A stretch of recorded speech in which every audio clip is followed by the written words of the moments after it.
Let's go to the Atlantic coast of the United States. This storm is a monster, said the governor of North Carolina, Roy Cooper, talking about Hurricane Florence, of course. This is hurricane season in that part of the Atlantic. Hurricane Katrina was late August, Hurricane Wilma was October, Hurricane Maria, that did such terrible damage in Puerto Rico, was in September of last year.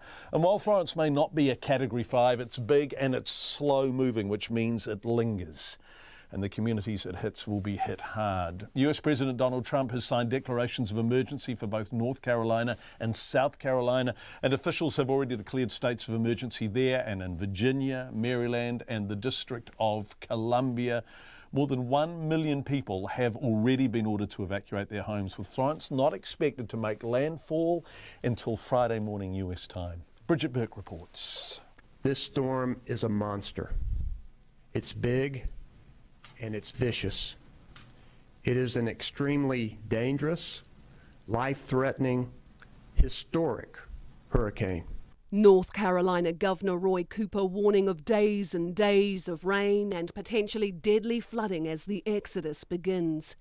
Millions of people today fleeing the eastern coastline of the United States in preparation for Hurricane Florence. In the outskirts suburbs of the Carolina coast, residents stocked up at supermarkets and filled their cars with petrol, many unsure where they would end up. Lines going all the way out to the roadways. We grabbed water yesterday, so we have water to get out of here. But these are the smart people here, loading up on gas, because it's going to be a long travel out of here. Just 3 months after a deadly flood swept through Main Street in Ellicott City, Maryland, residents and business owners are bracing themselves for a monster hurricane. Business owners along the street spent the day boarding up their storefronts and laying sandbags. Crews were also busy installing drainage pipes and tubing to help divert water from properties throughout the business district. Fierce winds and massive waves are expected to lash the coasts of North and South Carolina and Virginia even before Hurricane Florence makes landfall. Linda Jones owns the Tea on the Tiber Tea Room in Ellicott City.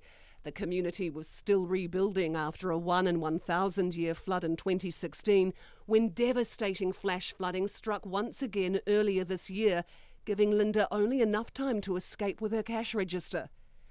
She says she and others are losing sleep over what to expect from a Category 4 storm because her business may face a storm surge from one direction and runoff from the other. We've talked about that scenario, and if that scenario happens, we're all underwater. We're all underwater because you're talking 20 feet of water.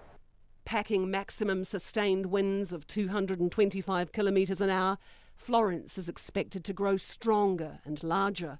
Everybody's frightened. We get frightened. We have panic attacks if they mention rain. You know, we can't sleep. You know, every time they have an alert, it's like, you know, I'll start crying. You know, because that's how you feel. You feel like your whole life is on hold. You know, and it's devastating. It really is. It's devastating. I'm not gonna lie. So, we've been through hell.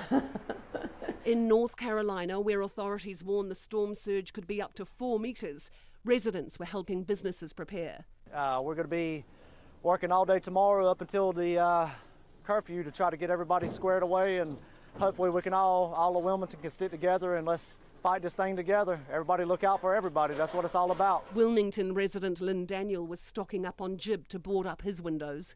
Well, I think that's probably the biggest thing is just the category. And of course, I haven't lived down here all my life, obviously, but some people have. I got a son-in-law that's lived down here, and he's basically said he thinks this is for real. Whereas before we've had some that have, you know, predicted to come on in, but they ended up kind of doing something a little bit and didn't do much damage. But this one sure has all the numbers and recipe for a storm that can do some damage. So I'm just getting ready for it.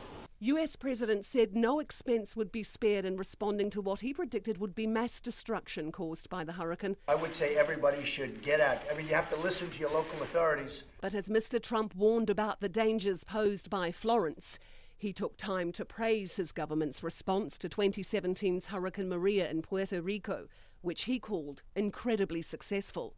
I actually think it was one of the best jobs that's ever been done with respect to what this is all about. Hurricane Maria was also a Category 4 hurricane, and the death toll was recently revised from just 64 to almost 3,000. Authorities say if Hurricane Florence stays on track, tropical storm force winds could extend nearly 500 kilometres across 3 states. For Checkpoint, Bridget Burke.